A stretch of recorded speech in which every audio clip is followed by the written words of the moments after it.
The music was alive. Not loud. Not chaotic. Controlled. It moved through the Harlem ballroom like a pulse. Steady, confident, undeniable. Brass instruments rose and fell in perfect rhythm. The piano held everything together, each note placed with intention. Conversations blended into the background, never overpowering the sound, just orbiting it. This was not just music, this was order. More than 200 people filled the room, men in tailored suits, women draped in elegance. Laughter, soft and measured, drifted from table to table. Glasses shimmered under amber lights. Cigarette smoke curled upward, slow and unbothered, as if even it understood the rhythm of the night. Everything was balanced at every movement, every sound, every presence. Harlem, at its best, looked like this, alive, but controlled. Then something shifted. Not all at once, not dramatically, just enough. A chair scraped slightly louder than it should have. A voice cut through the music, sharp, misplaced, and then a hand moved. At first it seemed insignificant. A gesture, maybe. A careless reach. The kind of thing that gets lost in crowded rooms where people drink, laugh, and forget themselves. But this was different. The hand didn't withdraw it. Stayed firm, deliberate. It gripped the arm of a woman seated near the front, a woman who carried herself with quiet composure. Someone who did not belong to the noise of the room, but to its structure. The man holding her wasn't from Harlem. That much was clear. Not from his clothes, not from his posture, but from his confidence. The wrong kind of confidence. The kind that doesn't understand where it stands. He leaned back slightly in his chair, as if the room existed for his amusement. His grip didn't loosen. If anything, it tightened just enough to be noticed. Not enough to cause a scene, but enough to send a message, and the room felt it. The music didn't stop immediately, but something inside it faltered. A trumpet note stretched too long. A piano key struck half a beat late. Small things. But in a place like this, small things mattered. Nearby conversations slowed, then died. Eyes began to move. Quietly, carefully, carefully. People didn't turn their heads all at once. That would have been too obvious, too dangerous. Instead, they looked in pieces, one glance, then another, until awareness spread like a ripple through water. No one stood. No one spoke, because everyone understood. The same thing at the same time. This wasn't an accident. This wasn't drunken behavior. This was something else. Some say the man didn't know who she was, that he was just another outsider, careless, unaware of the weight behind his actions. But others disagree. They say he knew exactly, that this wasn't ignorance, it was intention, because the woman he touched was not just anyone. She was the wife of Bumpy Johnson, and in Harlem, that meant something. It meant protection, it meant boundary, it meant that certain lines did not exist to be tested, and yet, here it was tested. Right in front of everyone, the man said something, then low, dismissive, just loud enough for the people at his table to hear. A few chuckles followed, nervous, forced, not shared by the room, because the room wasn't amused. The room was waiting. Waiting for correction, waiting for consequence. But nothing happened, not immediately, and that was the part that unsettled people the most, because in places like this, response was expected, immediate, clear. But this silence, this delay, it stretched, long enough for doubt to enter the edges of the moment, long enough for the man to lean back further, mistaking stillness for acceptance. His confidence grew just slightly, just enough. He lifted his glass, took a slow sip. His grip on the woman loosened, but didn't release, as if to say, I can dot and no one will stop me. That's when the doors opened. No dramatic sound, no sudden interruption, just a quiet shift. But it was enough, because some presences don't need announcement. They are felt before they are seen. The air in the room changed, not colder, not warmer, heavier, as if something invisible had settled over everything. People near the back noticed first. Their posture adjusted.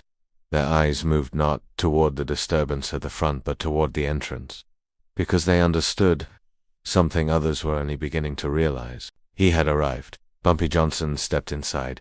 No rush, no reaction, no urgency. He walked forward as if nothing had happened, as if the room was exactly as it should be. And somehow that made everything worse, because a man who reacts quickly can be predicted. A man who doesn't react at all cannot.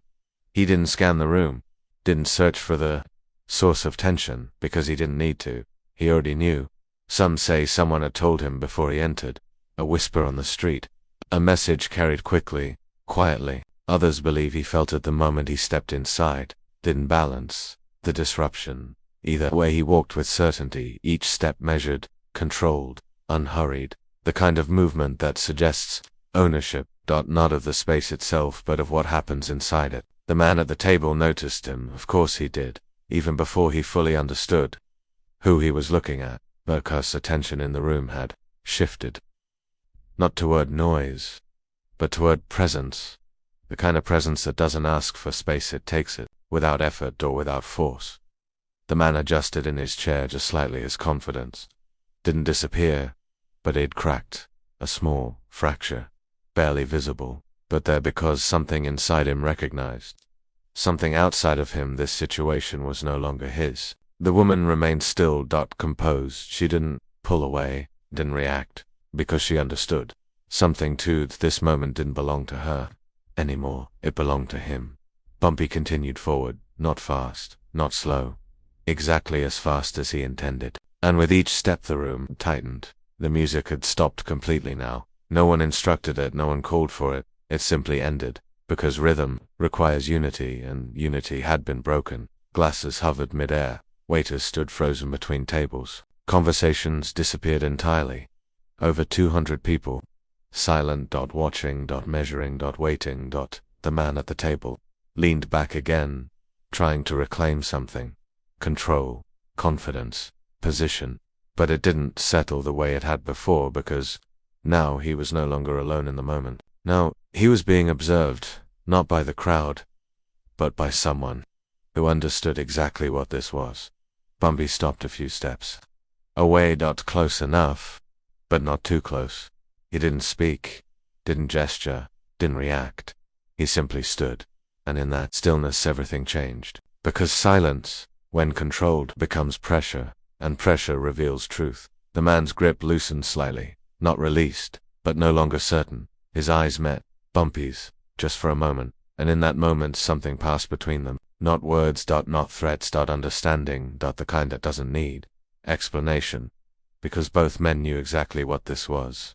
A line had been crossed, publicly, deliberately, and now it had to be answered. The room didn't move, didn't breathe, didn't exist beyond that space between two men. Because everyone understood what happened next would define everything, not just for that night, but for Harlem itself.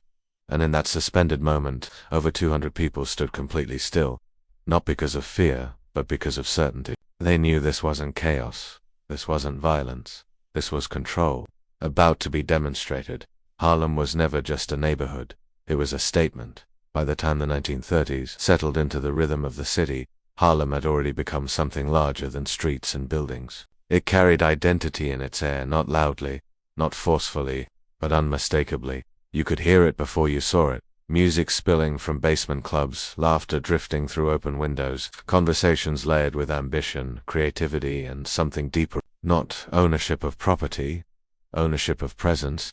People came to Harlem to feel something they couldn't find anywhere else. Not just entertainment, not just escape, but recognition. It was one of the few places where culture wasn't borrowed, it was created, and where something is created, it becomes valuable, and where something is valuable, it becomes watched. That was the part most people didn't see, because from the outside, Harlem looked like celebration, lights, music, movement, but beneath that there was structure, carefully maintained, quietly enforced. Clubs were not just clubs, they were systems. Each table, each performer, each transaction, part of something larger. Money flowed through Harlem differently.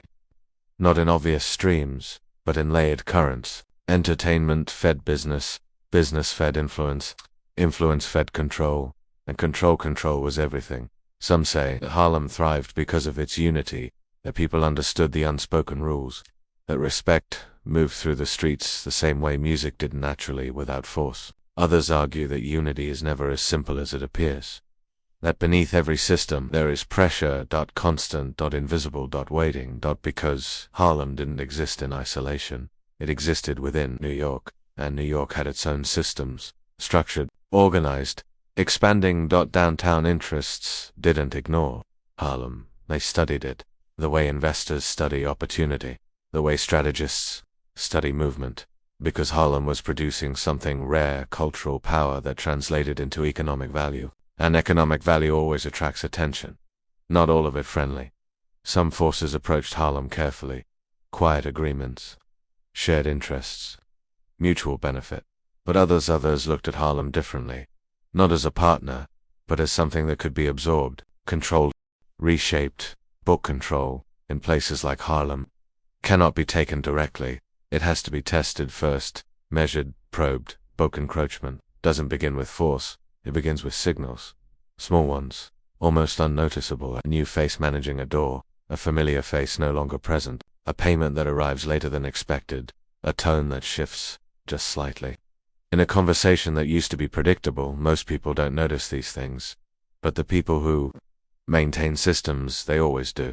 Because systems don't collapse all at once. They weaken gradually, piece by piece. Until one day, they don't hold. The ballroom that night was not just hosting a performance, it was hosting a balance.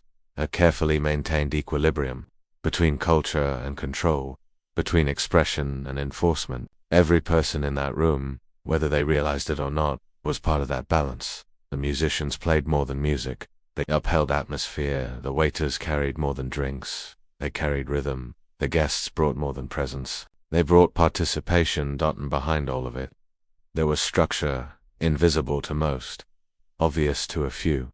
That's why the moment in that ballroom mattered, because it wasn't just an isolated act, it was a disruption. And disruptions, in controlled environments, are never neutral. They either get crit or they spread. Some say the man who grabbed Bumpy's wife was reckless, that he didn't understand where he was, that he underestimated the room, the people, the consequences.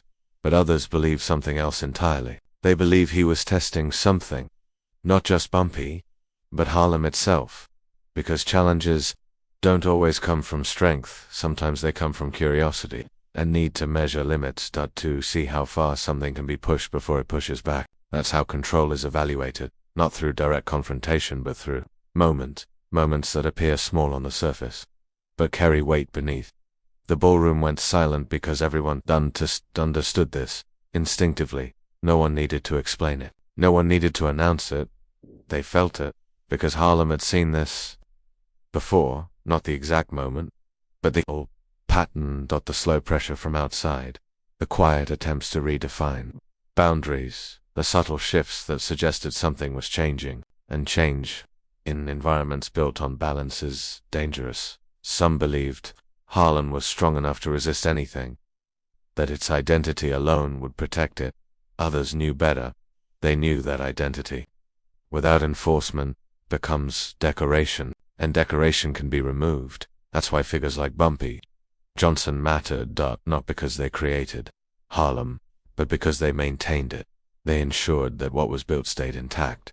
Bumpy's role wasn't obvious. He wasn't on stage. He wasn't part of the visible celebration. But his presence was woven into everything, into the consistency, into the predictability, into the quiet understanding that things would remain as they should be. That's what people relied on. Not noise, not display, but certainty. The certainty that order existed, that lines were known, that boundaries were respected, and when those boundaries were tested, there would be response. Measured, controlled, effective, fxi. The room didn't react when the disruption occurred, because reaction wasn't their role. Observation was. They were witnesses. To something larger than the moment itself, something that would define how Harlem moved forward. Because if nothing happened, if the act went unanswered, would mean something. It would signal weakness. Not loudly, not immediately, but subtly, and subtle signals travel fast, faster than words, faster than reputation, because they change perception, and perception shapes reality. If Harlem could be challenged publicly, then Harlem could be challenged privately. If Bumpy could be tested, then Bumpy could be replaced. That's how systems fall. Not through collapse, through redefinition. That's what made the moment so dangerous. Not the act itself, but what it represented. The possibility that control was no longer absolute, that boundaries were no longer fixed, that something could shift. And once something shifts, it rarely returns to its original state. That's why silence filled the room. Not out of fear, but out of awareness. Because everyone present understood they were watching something important, something that would echo beyond that ballroom, into the streets, into the deals, into the unspoken agreements that held everything together. And at the center of it all was a single question. Would Harlem remain Harlem, or would it become something else? The answer to that question wasn't going to be decided through conversation, or negotiation, or explanation. It was going to be decided through action, but not just any action, the right action. Because in environments built on precision, the wrong move can destroy everything. That's what made Bumpy Johnson different. He understood that. He understood that power is not about reacting, it's about responding, and response requires timing, requires awareness, requires control.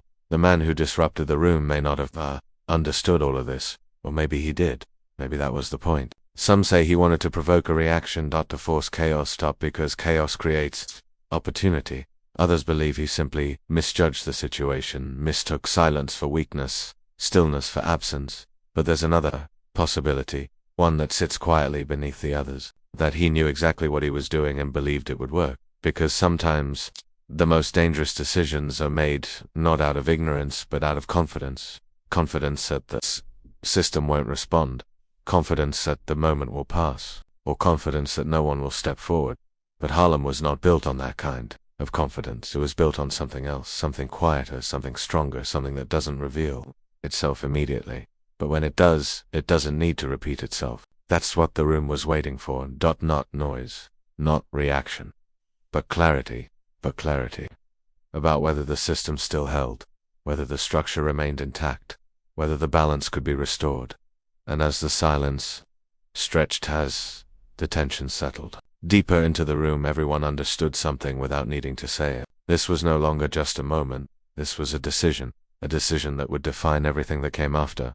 Because Harlem, for all its music and movement, was never just about what you could see. It was about what held it together, and whether that foundation was still unshakable. Bumpy Johnson was not the kind of man people noticed first. He didn't arrive loudly. He didn't command attention with theatrics. He didn't need to, because men who rely on noise eventually get lost in it. Bumpy understood something different, something quieter, something far more dangerous. Power is not taken, it is recognized, and recognition takes time. Long before Harlem knew his name, before rooms shifted when he entered, before silence followed his presence, he was already studying the world around him, not reacting to it, studying it. Some say he spent long nights with books, reading philosophy, history, ideas that most men around him had no patience for. Others believe that part of his story was shaped later, refined, polished, added to elevate the legend. But whether he learned from pages or people, the result was the same. He observed, he listened, he waited, because Harlem, even in its early days, was not a place that welcomed certainty isolate. It tested people, quietly, constantly, always with confrontation, not always with violence, sometimes with opportunity, sometimes with pressure, sometimes with silence. And silence, when you don't understand it, can be more dangerous than any threat. Bumpy learned that early. He learned that the loudest man in the room is rarely the most powerful, that the man who reacts first usually reacts wrong. That control is not about dominating every moment, it's about choosing the right ones. His rise didn't begin with a defining event. There was no single moment where everything changed. No dramatic turning point that separated before and after. It was slower than that, more deliberate, more precise. He moved through Harlem the way a strategist moves through a game, already in progress, watching the board, studying positions, understanding relationships before making a move. He paid attention to patterns. Who spoke first in a negotiation? Who hesitated before answering? Who made promises easily? And who kept them? He noticed the small things, and in a world built on small things, that made all the difference. Some men built their reputation through force. Quick, loud, visible, but force creates resistance, it invites challenge, it demands response. Bumpy chose something else: consistency, predictability. He became the kind of man people could rely on, not because he was generous, but because he was certain. If he said something would happen, It did if a line was drawn. It held if a consequence was implied. It arrived. Not immediately, not emotionally, but inevitably. That's what made him different. And that's what made him dangerous. Because unpredictable men create fear, but predictable men with limits create control. Business owners in Harlem began to notice it first quietly. At first it was just a difference in tone. Conversations that felt more stable. Agreements that didn't shift unexpectedly. Protection that meant protection, not intimidation, not constant interference. Just presence. Clubs operated without disruption. Musicians performed without interference. Not because danger didn't exist, but because it was being managed, controlled, held in place. And when people feel controlled, they invest, they expand, they trust. That's how Harlem grew, not just through culture, but through structure. And Bumpy became part of that. The structure, not at the top, not immediately, but steadily, deliberately. Some say he aligned himself with powerful figures early on, learning from those who already understood how influence moved through the city. Others believe he remained independent longer than most, building his own system from the ground up. But everyone agrees on one thing: he learned not just how to survive, but how to navigate. Because survival keeps you alive, navigation moves you forward. And forward is where power lives. He understood alliances not as loyalty, but as strategy. He knew that cooperation could be valuable, but only when it didn't compromise control. That partnerships could strengthen position, but also weaken independence. So he chose carefully, worked with people when it made sense, stepped back when it didn't. And most importantly, he never rushed. That was his advantage. In a world where decisions were often made quickly out of pressure, out of ego, out of fear, Bumpy waited. He allowed situations to reveal themselves, allowed people to show their intentions, because intentions, once visible, can be managed. And management is power. Some rivals underestimated him. They saw a man who didn't shout, who didn't surround himself with unnecessary display, who didn't make his presence obvious. They mistook calm for weakness. They assumed silence meant hesitation. They believed lack of reaction meant lack of strength. They were wrong, because calm, when chosen, is control, and control, when consistent, becomes authority. Stories began to circulate. Not loudly, not publicly, but quietly, among those who paid attention. A dispute resolved without escalation. A problem handled without chaos. A situation corrected before it became visible. These weren't stories that made headlines. They weren't meant to. They were meant to travel in whispers, from one person to another, building something stronger than fear. Reputation. And reputation, in that world, was currency, more valuable than money, more lasting than power, because money can be lost, power can be challenged, but reputation defines expectation, and expectation shapes behavior. By the time Bumpy's name carried weight in Harlem, something had already changed. People adjusted around him, because he demanded it, but because they understood it. Conversations became more measured in his presence. Decisions became more careful, not out of fear but out of recognition. Recognition that this was a man who did not act without reason, and when he did act, it mattered. He didn't seek attention, but attention found him, because control, when consistent, becomes visible, even when it's quiet, even when it's subtle, even when it doesn't announce itself. That's what made his presence so effective. You didn't need to see him to feel him, you didn't need to hear him to understand him. He was part of the system, part of the balance, part of what made Harlem function the way it did. And Harlem, at that time, was more than a neighborhood. It was an ecosystem. Culture at the surface, structure beneath, music above, power below, and Bumpy existed in both. He understood that protecting Harlem wasn't just about controlling streets. It was about protecting what those streets represented. Identity, independence, value, because once those things are compromised, everything else follows. That's why he avoided unnecessary conflict, not because he couldn't engage in it, but because he understood its cost. Violence draws attention. Attention invites interference. Interference disrupts structure, and disrupted structure is hard to rebuild. So he chose his moments carefully, measured responses, controlled actions, precise decisions, not driven by emotion, driven by outcome. That's what made him different from the men who relied on intimidation. Because intimidation is temporary. It works until someone stronger arrives, but control lasts because it's built on understanding, and understanding adapts. By the time the ballroom incident occurred, Bumpy had already spent years refining this approach. He was building a system where things worked, where balance was maintained, where disruption was minimized, not eliminated, but controlled. And control, once established, must be protected, because once it's challenged, if that challenge is not answered, it weakens. That's why the moment in that ballroom mattered. Not because of who was involved, not because of what was done, but because of what it represented. A test of boundaries, of authority, of whether the system still held. And Bumpy Johnson was not the kind of man who allowed tests to go unanswered. Not loudly, not recklessly, but effectively. Because everything he had built, everything Harlem had become, depended on one simple truth. That order existed, that boundaries mattered, that control was real, and in that moment, standing in that ballroom, he understood something clearly. This was not just a situation, it was a decision that would determine whether everything he had built remained intact, or began to unravel.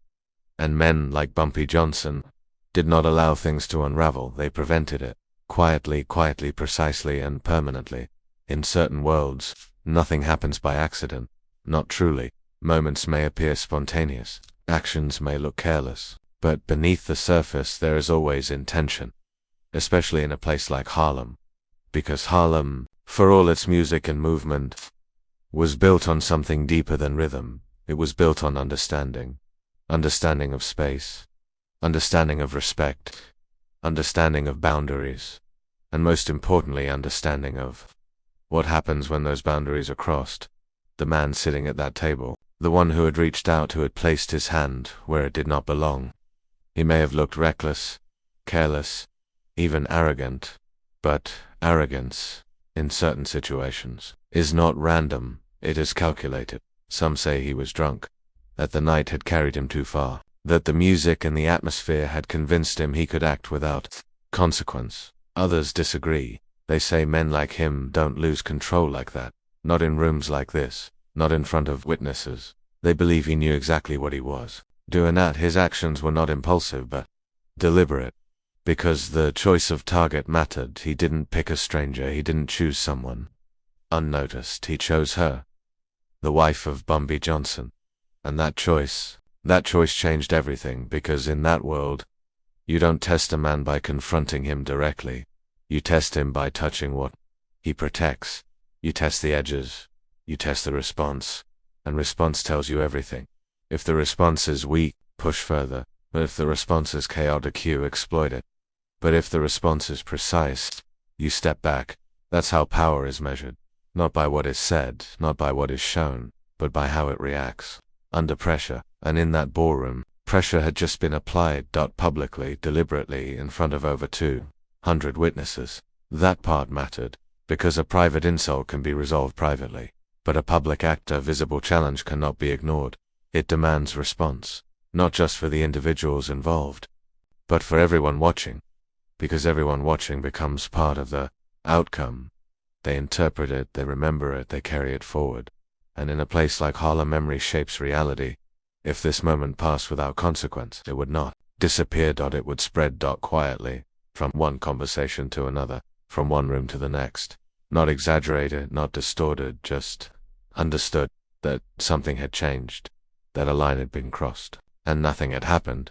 That's how authority weakens, not through defeat, but through silence. The wrong kind of silence, because not all silence is power. Sometimes silence is absence, and absence creates space for others to move in. That's what made the moment so dangerous. Not the act itself, but what it suggested, that the structure holding Harlem together might not be as solid as it appeared. Some in that room understood this immediately, consciously, not in words but instinctively. You could see it in the way they stopped moving, the way conversations didn't just pause, they ended, the way eyes shifted, not toward the man but toward the room itself, as if searching for confirmation, as if asking, is this real? Is this happening? Because if it was, then everything they thought they understood about Harlem needed to be reconsidered. The musicians felt it too. That's why the music didn't stop all at once. It weakened gradually, like something losing support, because rhythm requires unity, and unity had just been fractured. One man's action had broken it, and now the entire room was adjusting, trying to find its balance again. But balance, once disturbed, does not restore itself. It requires correction, and correction requires decision. The man at the table didn't seem concerned. Not immediately. He leaned back, relaxed, comfortable in the space he had just disrupted. His posture suggested something simple. He didn't believe anything would happen, and that belief was the most dangerous part. Because confidence like that doesn't come from nowhere. It comes from expectation. Expectation that the system will not respond. Attempts to regain something he could no longer hold. That's what pressure does. It doesn't break a man immediately. It reveals him piece by piece, until there is nothing left to hide behind. The room felt it all. 200 people, every one of them watching without moving, without speaking, because they understood something critical. This was no longer about confrontation. This was about outcome, about who would define it, and how. Bumpy's face remained unchanged. No anger, no frustration, no visible emotion at all. That was the third move, because emotion introduces unpredictability. And unpredictability introduces risk. He removed risk completely. Everything about him suggested one thing. This moment was already decided. The man just hadn't realized it yet. That realization came slowly, gradually, like a thought forming too late. His shoulders tightened. His posture shifted again. Not confident now, not relaxed. Something in between, uncertain, and uncertainty, in moments like this, is the beginning of surrender. But surrender doesn't always look obvious. It doesn't always involve words. Sometimes it's just a change in position, a slight adjustment, a decision not to push further. The man's eyes flickered, briefly, not away, but not steady either. That flicker, that momentary break, was enough, because in a controlled environment, small signals carry weight, and that signal said everything. He was no longer testing, he was evaluating, trying to understand how far he had already gone, and whether there was a way back. Because there's always a moment right before the breaking point, where a decision can still be made, push forward, or step back, and the difference between those two choices defines everything that follows. Bumpy allowed that moment to exist. That was the fourth move. He didn't rush it, didn't force it. He let the man arrive at his own conclusion, because conclusions reached internally are stronger than those imposed externally. The silence deepened, if that was even possible. The room had moved beyond tension now, into something else, something heavier, something final, the kind of stillness that comes right before resolution.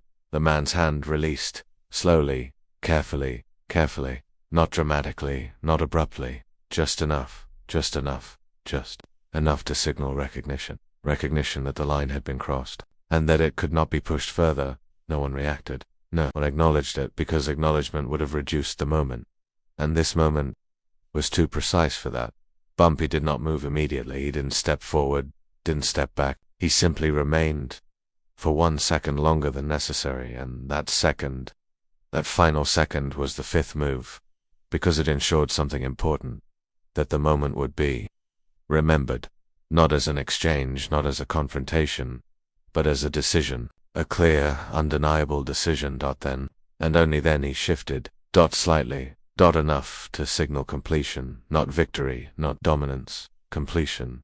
The man leaned back in his chair, but it wasn't the same movement as before. Before, it had been confidence. Now, it was distance.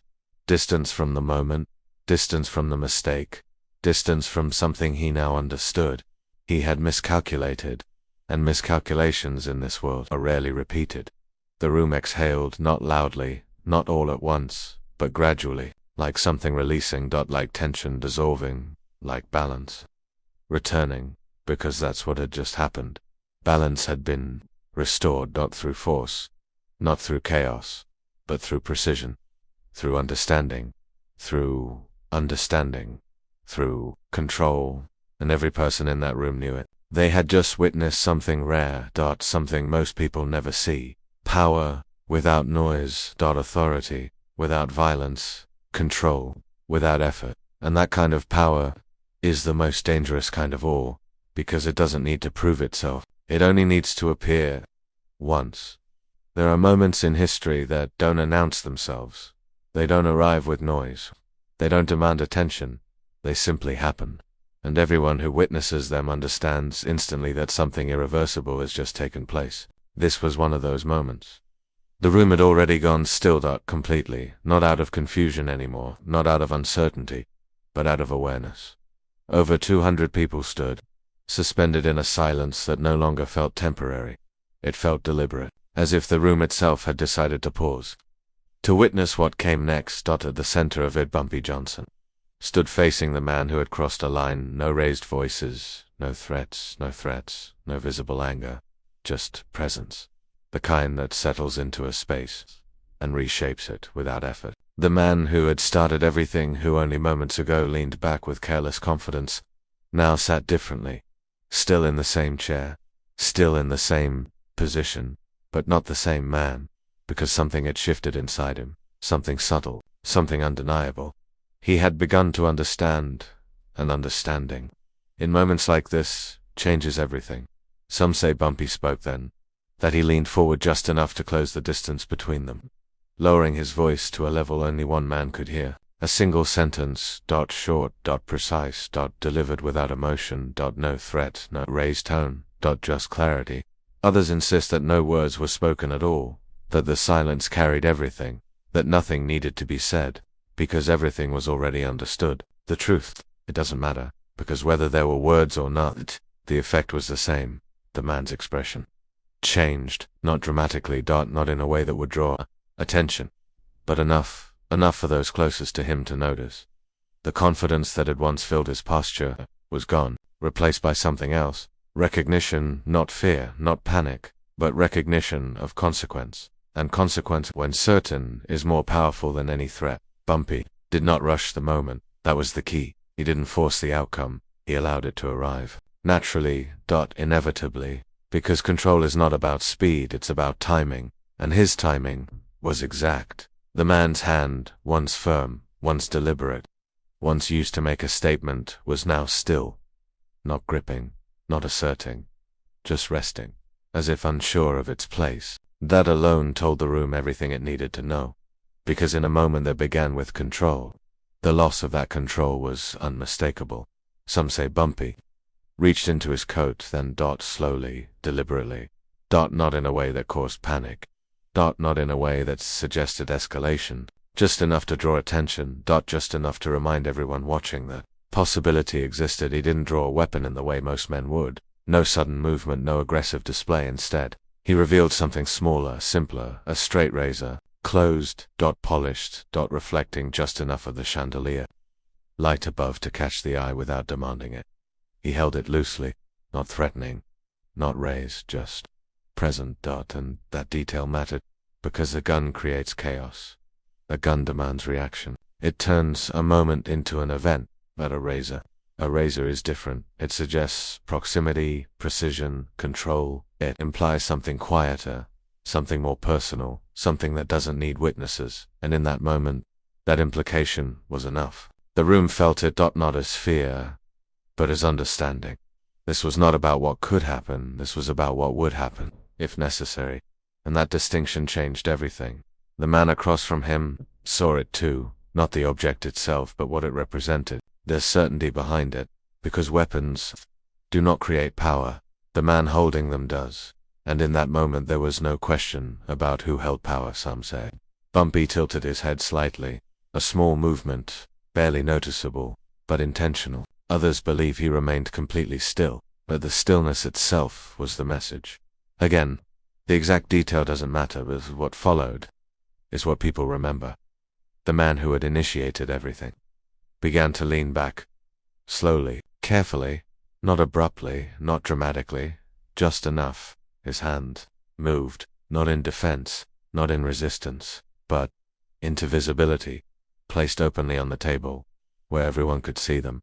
That was the moment, the exact moment where everything shifted, because in that world, hands, visible, means something. It means acknowledgement, it means decision, It means this goes no further. No one spoke, no one reacted, because the reaction had already happened internally within the man who had made the mistake. He understood completely that pushing forward would not benefit him. Not here, not now, not against someone who had already demonstrated control over the entire room without raising his voice. That realization, that quiet calculation was the true turning point. Because power is not proven through action, it is proven when action becomes unnecessary. Bumpy held the razor for 1 second longer, just one, and that second, that precise extension of time, ensured something important, that the moment would not fade, that it would settle into memory, into understanding, into story. Then, just as deliberately as he had revealed it, he folded it closed. The soft click of metal meeting metal echoed louder than it should have in that silence, not because of the sound itself, but because of what it signified. Completion. He slipped it back into his coat. No flourish, no display, not eat, because the message had already been delivered, and more importantly, it had been received. Bumpy did not look around the room, did not acknowledge the audience, did not seek reaction, because this was never about them. It was about balance, and balance had been restored. He gave the slightest nod, not exaggerated, not obvious, just enough. And across the room, the band understood. The piano returned first. Expectation that boundaries are flexible, the expectation that consequence is unlikely.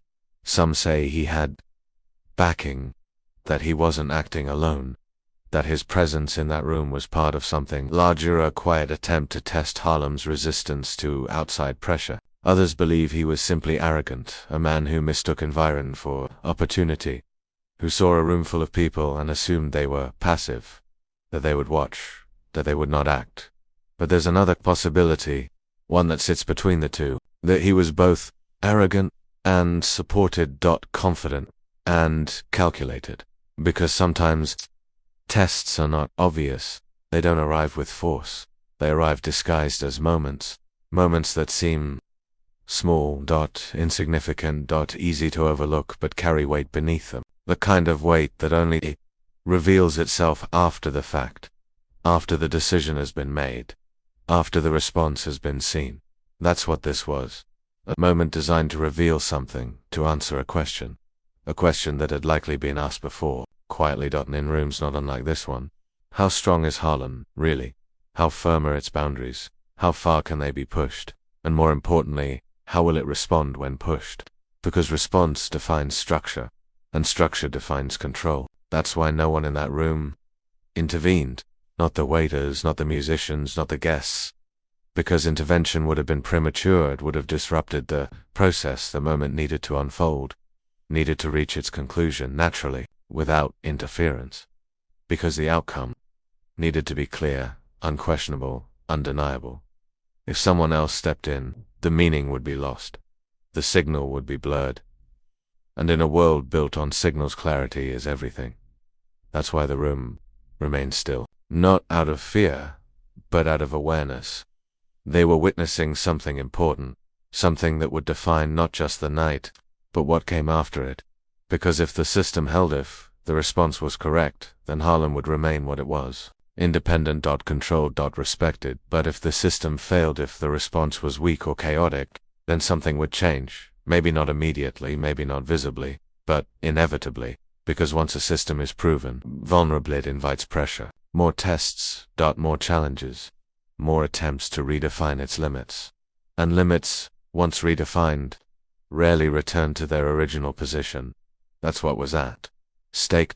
Not pride, not ego, not even the individuals involved, but the structure itself, the invisible framework that allowed Harlem to function the way it did, that allowed music to play without interruption, that allowed business to operate without constant conflict, that allowed identity to exist without being controlled from the outside.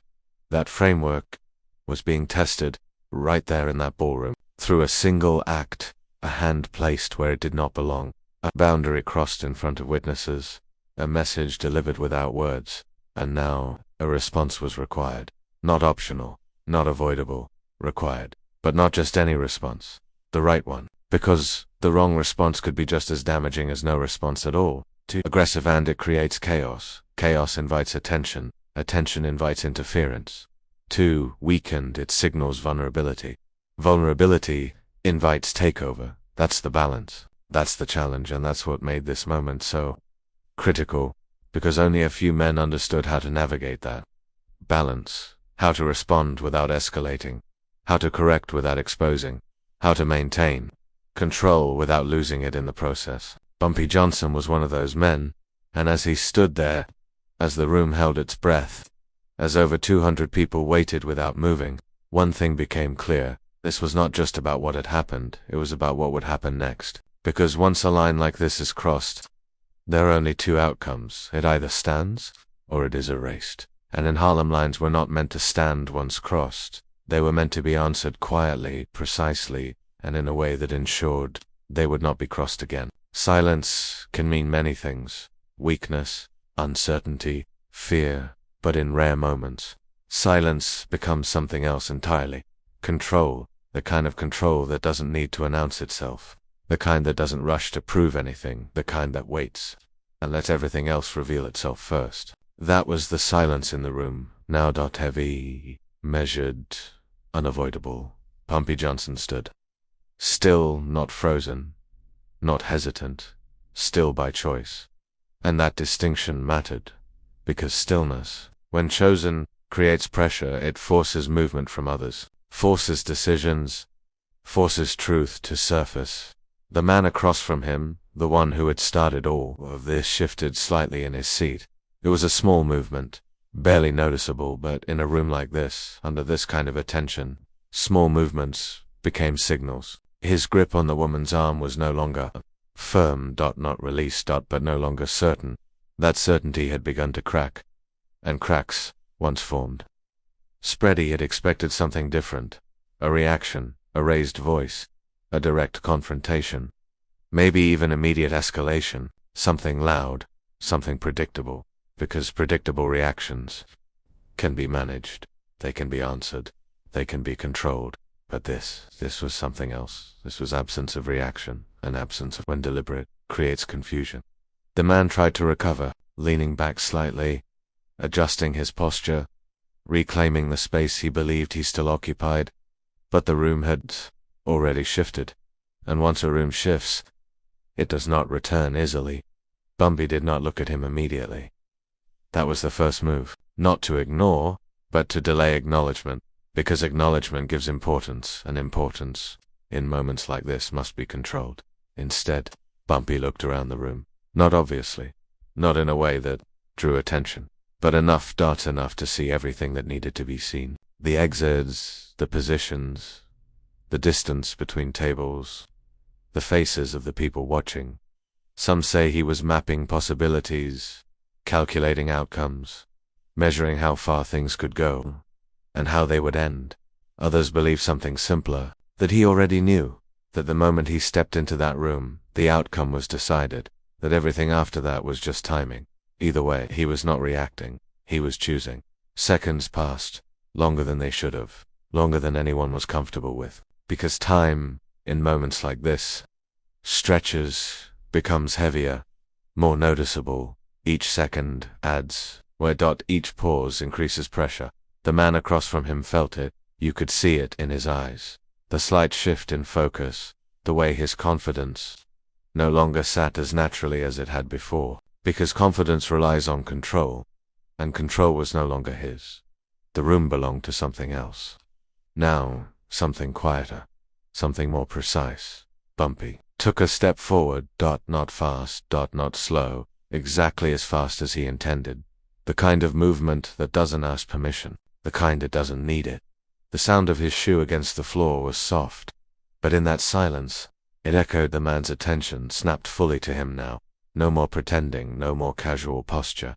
This was real, and in that moment, he understood something he hadn't understood before. This wasn't going to be resolved the way he expected, because the man standing in front of him was not operating on emotion, he was operating on control, and control is difficult to challenge. Bumpy stopped just short of the table, close enough to matter, far enough to maintain space. That distance was intentional. Everything about this moment was intentional. He still hadn't spoken, hadn't raised his voice, hadn't made a demand. And that was the second move, because demands create negotiation. And negotiation implies equality. This was not negotiation. This was something else, something final. The woman remained still, composed, unshaken, because she understood something, too. This moment did not require her reaction, it required his. The man's hand finally loosened, not fully, but enough to show uncertainty, enough to reveal what had been hidden. Behind confidence just moments before, doubt had entered quietly. But once it did, it stayed. Some say Bumpy leaned slightly to one side, just enough to change the angle of the moment, to bring himself closer to the man's line of sight. Others believe he didn't move at all, that the weight of his presence alone was enough. What matters is not the exact movement, but the effect, and the effect was clear. The man was no longer in control of himself. He was reacting. Small adjustments, subtle shifts, soft. Careful. Testing the air. Then the horns followed. Stronger, more certain. The rhythm rebuilt itself. Not exactly as it was before, but close enough to signal something important. The night could continue. The crowd exhaled collectively, quietly, because they had been holding something. Tension. Expectation. Uncertainty. And now it was gone, replaced by something else. Clarity. The man who had caused the disruption remained seated, but he was no longer the same. Presence in the room. He had not been removed. He had not been confronted. Publicly, he had not been humiliated. And yet everything about him had changed, because he had been corrected. Not loudly, not violently, but precisely. And precision leaves no room for misunderstanding. Some say he left shortly after, quietly, without drawing attention. Others believe he stayed, finished his drink, maintained composure, but never spoke again. Either way, his role in that room was over, completely. Because moments like that do not require repetition. They resolve themselves fully, and everyone present knew it. They had witnessed something rare, something most people never see. A demonstration of power that required no force, no chaos, no escalation. Just understanding, and understanding, once reached, does not need to be enforced. That's what made the moment so powerful. Not what happened, but what didn't. No fight. No shouting, no aftermath that needed explanation. Just a shift, a correction, a return to order. And in that return something was reinforced. Something that could not be seen, but could be felt. Harlem was still Harlem. Its boundaries still held. Its structure still intact. Its control still real. And at the center of it, old Bumpy Johnson stood exactly where he had always stood. Not above, not below, but within. Part of the system, part of the balance, part of what made everything function the way it did. And as the music rose again, as conversations cautiously returned, as the night moved forward, there was one thing no one in that room would forget. Not the man, not the act, not even the razor, but the feeling, the stillness, the understanding that in a city ruled by noise one man had just demonstrated something far more powerful. Silence. And in that silence over 200 people had stood, completely still, not because they were forced to, but because they knew they were witnessing control in its purest form.